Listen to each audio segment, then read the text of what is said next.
ఈ వీడియోలో 3 రకాల ఉపయోగాలు ఉన్నాయి, వాటిని తెలుసుకోవచ్చు. శ్రీమాత్రే నమః.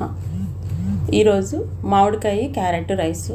ఈ రైస్ చాలా బాగుంటుంది, సులువుగా చేసుకోవచ్చు, ఆరోగ్యకరమైన విధానంలో. ఇది ఒక పావు కేజీ బియ్యం తీసుకున్నామంటే పావు కేజీ క్యారెట్, ఒక మీడియం సైజు మామిడికాయని మన చెట్టుదైతే పీల్ చేయకపోయినా పర్వాలేదు.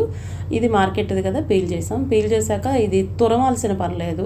కొంచెం పెద్దగానే ముక్కలు కట్ చేసుకొని ఈ చిన్న అల్లం ముక్క, 1 ఇంచు అల్లం ముక్క వేసుకొని మిక్సీలో 2 సార్లు తిప్పేసుకోండి. దాన్ని మెత్తగా పేస్ట్ లాగా చారులాగా అవ్వాల్సిన పని లేదు. కచ్చపచ్చగా ఉంటే ముక్కలు ఆయిల్లో వేయగానే మగ్గిపోతాయి కదా, అది సరిపోతుంది.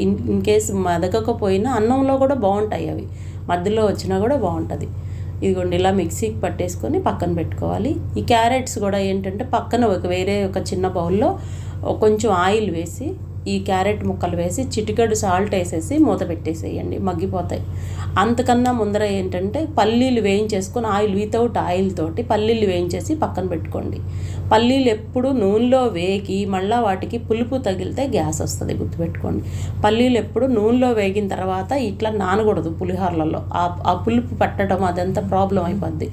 అందుకని చెప్పేసి పల్లీలని వితౌట్ ఆయిల్తో వేయించి పక్కన పెట్టుకొని పైనన్నా వేసుకోవచ్చు, లేదు అంటే విడిగా. అంతేగాని నూనెలో వేయించేసి మళ్ళీ వాటిని పులుపులో నానబెట్టినప్పుడు అవి తింటేనే ఈవినింగ్ కల్లా బాగా ప్రాబ్లం అవుతుంది చాలా జనాలకి.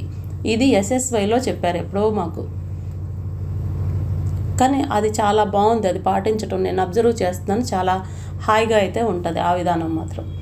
ఇదిగోండి, ఇట్లా పోపు పెట్టేసుకొని పోపులో ఆవాలు వేసుకున్నాం కదా. ఫస్ట్ ఆవాలు చిటపట్లాడాక ఇవి ఉన్నాయి కదా, మన శనగపప్పు మినపప్పు వేయగానే అంత హీట్గా ఉన్న ఆయిల్లో, అంత వేడిగా ఉన్న ఆయిల్లో తీసుకొచ్చి గుప్పెడు కరివేపాకు తీసుకొచ్చుకొని పోయొద్దు. కరివేపాకులో ఎక్కువ స్ట్రెంత్ లేదు, అంత ఆయిల్లో తీసుకొచ్చి వేస్తే వేగవలసిన అంత పని లేదు. అదొకటి ఇంపార్టెంట్, అది గుర్తుంచుకొని ఈ వేడిగా ఉన్న దాంట్లో పచ్చిమిరపకాయలు వేసేసి, పచ్చిమిరపకాయల తర్వాత ఎండుమిరపకాయలు వేసేసి, ఇప్పుడు కొంచెం ఉప్పు పసుపు వేసి ఇప్పుడు కరివేపాకు వేసేసేయండి.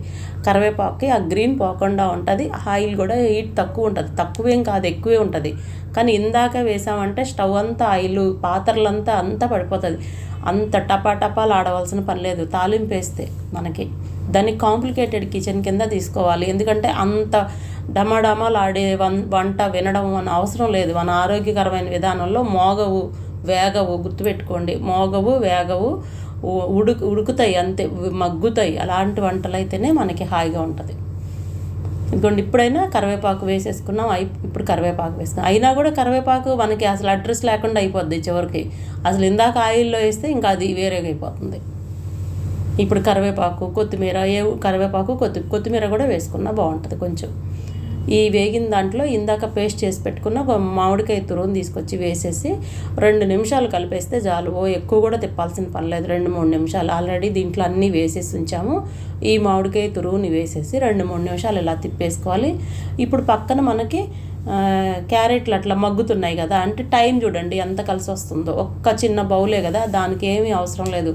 దాంట్లో వేరే ఏమీ వేసే పని లేదు. జస్ట్ ఒక స్పూన్ ఆయిల్ వేసేసి చిటికెడు సాల్ట్, జస్ట్ త్వరగా మగ్గడానికి చిటికెడు సాల్ట్ వేసి మగ్గబెట్టేసాం వాటిని. ఇందులో వేయించేసి ముందర ఆయిల్ లేకుండా వేయించేసి పెట్టుకున్న పల్లీలను తీసుకొచ్చి అందులో వేసేసాము. కొంచెం జీడిపప్పు, పల్లీలు మీ ఇష్టమేవి కావాలంటవి. అక్కడ ఈ వేగిన పేస్టు, ఇది వేగిన క్యారెట్, ఇక్కడ వేగిన మన మామిడికాయ పేస్టు, ఇది మొత్తం తీసుకొచ్చి రైస్లో కలిపేసుకోండి. దాదాపుగా సాల్ట్ కూడా సరిపోయింది, లేకుంటే ఈ స్టేజ్లో సాల్ట్ కూడా కలుపుకోవచ్చు. చాలా బాగుంటుంది, బాక్స్లోకి బాగుంటుంది, విడిగా జర్నీస్కి కూడా చాలా బాగుంటుంది, ఈజీగా అయిపోతుంది.